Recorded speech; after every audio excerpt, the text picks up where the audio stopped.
ప్రవీణ్ పగడాల గారి మరణమా?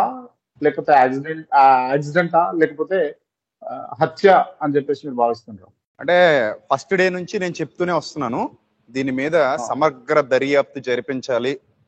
ఫోరెన్సిక్ నిపుణులు, క్లూస్ టీమ్ మొత్తం, ఇంకా డాగ్ స్క్వాడ్ కూడా అడిగాం. అలాగే ఈ నెట్వర్క్ ట్రేస్ చేయమని చెప్పి అడిగాం. ఆయన ఫోన్ కాల్ నెట్వర్క్ ఎక్కడి నుంచి ఎక్కడి వరకు ట్రావెల్ చేస్తూ వచ్చాడు, డంప్ అయ్యమని కూడా అడిగాం. అంటే ఆయన నెట్వర్క్ తో పాటు ట్రావెల్ చేసినటువంటి సేమ్ ప్యాటర్న్ లో ఏమైనా నెట్వర్క్లు వెంబడించాయా, ఇవన్నీ కూడా పోలీసులు తలుచుకుంటే నిమిషాల మీద జరిగిపోతాయి. చాలా చాలా కేసెస్ లో అక్కడ డంప్ వేసి అక్కడ ఇంకేమైనా అదర్ నెట్వర్క్స్ ఏమైనా యాక్టివేట్ అయ్యాయా అని చూసి వాళ్ళు ఇన్వెస్టిగేషన్ చేసినటువంటి పరిస్థితులు చాలా కేసెస్ లో ఆ విధానంలో వాళ్ళు చాలా కేసెస్ డీల్ చేశారు. సో మేము ఏం అడిగామంటే, ఇది యాక్సిడెంట్ అని ప్రాథమిక దర్యాప్తులో తేలింది అని నారా లోకేష్ గారు ట్వీట్ చేయడం మీ అందరికీ తెలుసు. నారా లోకేష్ గారు ఆయన అధికారిక అకౌంట్ నుంచి ఇది ప్రాథమిక దర్యాప్తులో యాక్సిడెంట్ అని అంటున్నారు, సరే ఇంకా చూద్దామని చెప్పేసి ఆయన ట్వీట్ చేశారు. ఇక్కడ ప్రాబ్లం ఏంటంటే, అంటే అంత పెద్ద వ్యక్తికి, అధికారంలో ఉన్నటువంటి నారా లోకేష్ గారికి పోలీసులు అదే సమాచారాన్ని అందించారని మనకు అక్కడ ఈజీగా అర్థమైపోతుంది కదా. సో ఆ సీన్ కి నేను వెళ్ళినప్పుడు ఎర్లీ ఇన్ ద మార్నింగ్ 8 అనుకుంటాను నాకు ఫోన్ కాల్ వచ్చింది రాజమండ్రి నుంచి. సరే ఇక్కడ ప్రవీణ్ పగడాల గారు యాక్సిడెంట్ జరిగింది, మీరు త్వరగా రావాలి అని చెప్పేసి నాకు ఫోన్ కాల్ వచ్చింది. నేను కన్ఫర్మ్ చేసుకోవడానికి ఆ పక్కనే మా బ్రదర్ ఒక ఆయన ఉంటారు, రమణ గారని, ఆయనకి నేను కాల్ చేసి, బ్రదర్ మీరు వెళ్ళండి, వెళ్ళి చూడండి అని చెప్తే ఆయన వెంటనే ఆ స్పాట్ కి వెళ్ళిపోయి నాకు కొన్ని ఫొటోస్ పెట్టారు. చనిపోయిందని తెలుసా మీకు? యాక్సిడెంట్ అయిందని మాత్రమే ఇన్ఫర్మేషన్ ఉందా? యాక్సిడెంట్ అయిందని మాత్రమే ఇన్ఫర్మేషన్ వచ్చింది. అది నేను వినగానే నేను ఏమనుకున్నానంటే, పోరాడుతున్నారేమో ప్రాణాలతో. వెంటనే పక్కనే శ్రీకేశవ హాస్పిటల్ ఉంటది, డాక్టర్ గారు నాకు బాగా క్లోజ్ అయినా, నాకు చాలా చాలా క్లోజ్ అయినా. సో ఆయనకి నేను డైరెక్ట్ ఫోన్ చేద్దాం అనుకుంటున్నా, ఏమంటే అక్కడ నుంచి ఆయన అంబులెన్స్ పంపించండి, మన హాస్పిటల్కి తీసుకెళ్ళండి అని చెప్పి.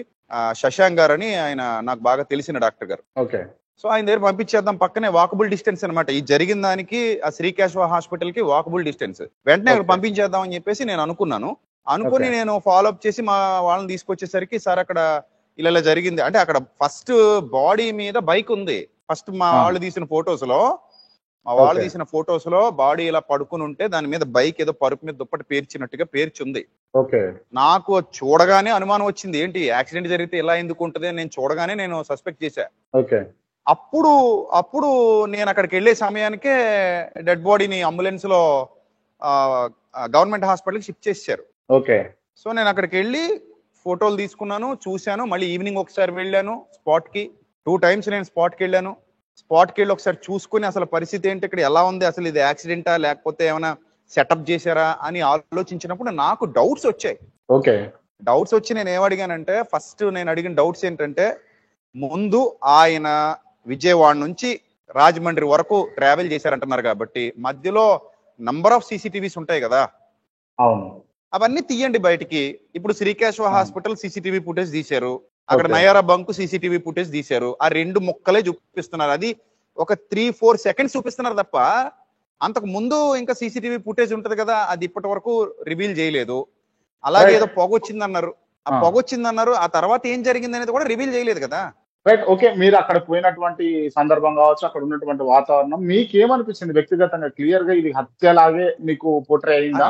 డౌట్ వచ్చింది నాకు, అది యాక్సిడెంట్ అని అనిపించలేదు. అంటే అది ఒకవేళ యాక్సిడెంట్ అని నమ్మాలంటే చాలా అసాధారణంగా జరిగి ఉండాలి అంతే. మరి బైకో దగ్గర పడి ఉండాలి, బాడీయో దగ్గర పడి ఉండాలి, ఇట్లా జరిగి ఉండాలి. ఆబ్వియస్లీ మన అందరికీ తెలుసు యాక్సిడెంట్లు ఎలా జరుగుతాయో. కొన్ని వేల యాక్సిడెంట్లు మన కళ్ళారా చూసాం, మీడియాలో చూసాం, డైరెక్ట్ గా చూసాం, కొన్ని వేల యాక్సిడెంట్లు చూసాం. యాక్సిడెంట్ జరిగిన ఏరియా ఎలా ఉంటది, ఇప్పుడు చెక్ ఉంది అన్నారు కదా, అక్కడ ఒక చెక్క మీరు మీడియాలో కూడా చూపిస్తున్నారు కదా, ఆ చెక్ మీద ఏవో మార్క్స్ ఉన్నాయి కదా, బ్లడ్ మార్క్స్ అంటున్నారు కదా. ఇప్పుడు ఒక ఇన్వెస్టిగేషన్ చేసేటప్పుడు పోలీసు వాళ్ళు వచ్చినప్పుడు ఒక లైన్ పెట్టాలి కదా, డోంట్ క్రాస్ దిస్ లైన్ అని చెప్పేసి అక్కడ ప్రొటెక్ట్ చేయాలి కదా, ఏరియాని ప్రొటెక్ట్ చేయాలి కదా. ఎవరు పడితే వాళ్ళని 2వ రోజు వరకు కూడా ఎవరు ప్రొటెక్ట్ చేయలేదంటే మీరు ఆలోచన చేయండి ఒకసారి.